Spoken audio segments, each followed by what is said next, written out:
Children, in this video we are going to start a new lesson of English literature book, lesson 13, The Crane and the Crab. So all of you take out page number 99 and be ready and watch this video sincerely. Read a play about a crane who wins and loses at the same time. Children, in this lesson we are going to read a play. What is a play? Play means where we can see 2 or 3 characters talking with each other. हम इस lesson में एक या एक से ज़्यादा characters को आपस में बात करते हुए देखेंगे and we will enjoy the story a lot. The story is all about a bird named Crane. Crane is a long-necked and long-legged bird. Crane एक तरह की बर्ड है जिसके लेग्स बहुत ही लॉन्ग होते हैं और नेक भी लॉन्ग होता है. So we are going to read the story about this bird crane. And children, can you see a yellow colored box at the top of this page? Here the name of the characters given means इस story में कितने characters है means कितने लोग हैं जो इस story में प्ले कर रहे हैं, जो स्टोरी में अपने डायलॉग को डिलीवर कर रहे हैं, एक दूसरे से बातें कर रहे हैं. So the characters are, first one is narrator. Who is narrator? Narrator means जो स्टोरी आपको सुनाता हो उसे हम नैरेटर बोलते हैं. Second one is fish one, third crab, fourth crane and fifth fish 2. So can you see how many characters are there in this play? Total 5 characters are there in this play. First is narrator, second is fish 1, third is crab, fourth is crane and fifth is fish 2. So now let's start reading this play. First one is narrator, means narrator is saying something, so let's read out. Once a large number of fish lived in a pond. One year no rains fell. It became very hot and dry. The pond started drying up. There was a clever crane. It went to the fish.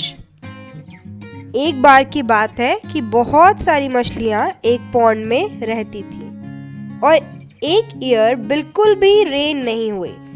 इसी वजह से pond dry होने लगा. So there was a clever crane, it went to the fish.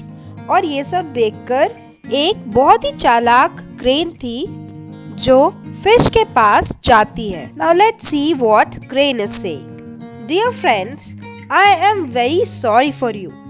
There isn't much water in your pond. Soon there won't be any water at all and you all will die. Crane ने सारी मछलियों को बोला, dear friends, I am very sorry for you. मैं आप लोगों के लिए बुरा फील कर रही हूँ क्योंकि आपके पॉन्ड में बिल्कुल ही पानी नहीं है और इसी वजह से पॉन्ड ड्राई हो रहा है. और अगर पॉन्ड में पानी नहीं होगी तो आप लोग भी यहाँ पे नहीं रह सकोगे. Then fish one said, is it true? Fish one ने बोला, क्या आपकी बात सही है? Then crane replied, of course it is. Yes, मैं बिल्कुल सही बोल रहा हूँ. Now let's see what fish 2 is saying. What will happen to us all? हम लोगों के साथ क्या होगा? Then crane replied, I know of another pond with a lot of water. Come with me and I will take you there. जब मछलियाँ परेशान होने लगी तब क्रेन ने बोला कि मैं एक ऐसे पॉन्ड को जानता हूँ जहाँ पे बहुत वाटर है, तो तुम सब मेरे साथ चलो, मैं तुम्हें उस पॉन्ड तक ले जाऊंगा. Then fish one replied, but how can we believe you? कि हम लोग आपके बात पे कैसे विश्वास करें? Then crane said, let me take one of you to the other pond and show it to you. Then all of you will believe me. तब क्रेन ने बोला, ठीक है, तो मैं आप लोग में से किसी एक फिश को उस पॉन्ड तक ले जाता हूँ, उसके बाद आप लोगों को मुझ पर बिलीव हो जाएगा. The fish agreed and sent one of them with the crane. The crane showed the pond to the fish and the two returned. जब क्रेन ने सारी मछलियों को बोला कि ठीक है, मैं आप लोग में से किसी एक फिश को उस पॉन्ड तक ले जाता हूँ ताकि आप लोगों को मुझ पर विश्वास हो जाए। ऐसा सुनकर एक फिश क्रेन के साथ उस पॉन्ड को देखने चली जाती है और जब वो फिश क्रेन के साथ जाती है तो उसे सच में एक ऐसा पॉन्ड दिखता है जहाँ पे बहुत वाटर है और वो देखने के बाद दोनों वहाँ से रिटर्न हो जाते हैं। जब फिश वन वापस आ जाती है अपनी बाकी मछलियों के पास, तब वो बोलती है, I have seen the pond. It is lovely and has a lot of water too. We will all be happy there. वो फिश वन बोलती है कि मैंने वो पॉन्ड अभी देखा है और वो बहुत ही सुंदर है और उसमें बहुत सारे वाटर है, हम लोग वहाँ पर खुश रहेंगे। Then all the fish excitedly said, Let's go there. Let's go to our new house.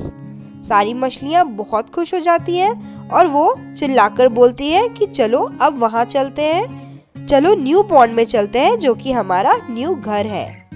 Then Crane replied, I will take you all there one by one. तब क्रेन ने बोला, ठीक है, मैं आप लोग सभी को एक एक कर वहाँ ले जाऊंगा। Then all the fish happily replied, Thank you so much. You are such a good friend. सारी मछलियाँ इतनी खुश हो गई कि वो क्रेन को थैंक यू बोलने लगी और उसने बोला कि आप सही में एक बहुत अच्छे फ्रेंड हो। The crane took a fish in its beak and flew away. But this time it did not take the fish to the pond. It flew to a tree, sat on a branch and ate the fish up. In this way, the crane ate up all the fish in the pond. उसके बाद crane एक एक करके सारी मछलियों को दूसरे pond में ले जाने के लिए तैयार हो जाता है और सबसे पहले एक फिश को अपने बीक में मतलब अपने चोंच में दबाकर पॉन्ड की तरफ ले जाता है। बट वो पॉन्ड में जाकर नहीं रुकता है, एक ट्री के पास चला जाता है और उसके ब्रांच में बैठकर उस छोटी मछली को खा जाता है और ऐसा करके वो सारी मछलियों को एक एक करके खा जाता है। Then Crane proudly said, How clever I am! The foolish fish! They never got to know my plan. और सारी मछलियों को खाने के बाद वो बहुत ही प्राउडली बोलता है कि मैं कितना चालाक हूँ और वो सारी मछलियाँ कितनी बेवकूफ़ है। मैंने सारी मछलियों को एक एक करके खा लिया और उन्हें पता भी नहीं चला, उन्हें मेरी प्लान के बारे में कुछ पता नहीं चला। There were no fish left in the pond, but there was a crab. The greedy crane went to the crab. अब जबकि क्रेन ने सारी मछलियों को खा लिया था तो उस पॉन्ड में एक भी मछली नहीं बच रही थी, बट वहां पर एक क्रैब था। The greedy crane went to the crab. और वो लालची क्रेन क्रैब के पास अब जाती है। Then crane said, Shall I take you to the other pond? क्या मैं तुम्हें दूसरे पॉन्ड तक ले जा सकता हूँ, क्योंकि इस पॉन्ड में पानी बिल्कुल नहीं है, तो क्या मैं तुम्हें दूसरे पॉन्ड तक ले जाकर छोड़ सकता हूँ? Then crab replied, All right, but don't take me in your beak. I may fall down. Let me hold on to your neck. Crab बोलता है, ठीक है, आप मुझे दूसरे पॉन्ड तक ले जाओ, बट आप मुझे अपनी बीक में मत ले जाओ, मैं गिर सकता हूँ, मैं आपके नेक को पकड़कर बैठ जाऊंगा। Then the crane agreed. Crane इस बात के लिए तैयार हो गई। The crab caught hold of the neck of the crane with its claws. The crane rose from the ground and flew towards the tree. The crab felt afraid. तो crab crane के नेक को अपने क्लॉज से पकड़कर बैठ गया और crane फिर उड़ने लगी, बट वो उड़कर पॉन्ड की तरफ नहीं कहीं और जा रही थी। इस बात को क्रैब ने देखा और क्रैब बहुत डर गया। Then crab said, Where are you going? What do you want to do with me?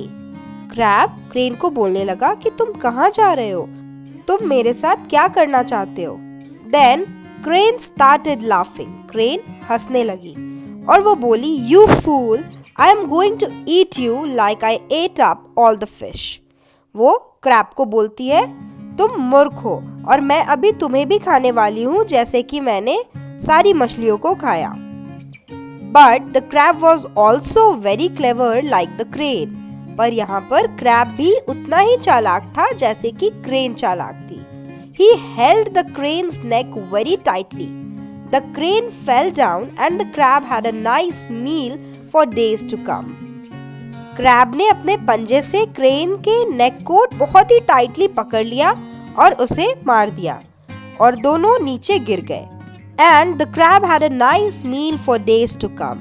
और क्रैब को एक बहुत ही अच्छा मील मिल गया, मतलब क्रैब ने फिर क्रेन को खा लिया। So this was a short story. I hope you all have enjoyed it. In this story we have seen that there was a crane who was very clever. And slowly she ate up all the fish of that pond. But when the crab came, then crab has also showed his presence of mind. इसलिए हमें हमेशा कोई भी चीज़ बहुत ही सोचकर और समझकर करनी चाहिए। I hope children you all have enjoyed the story. I will suggest you all to watch this video once again after the classes. Thank you.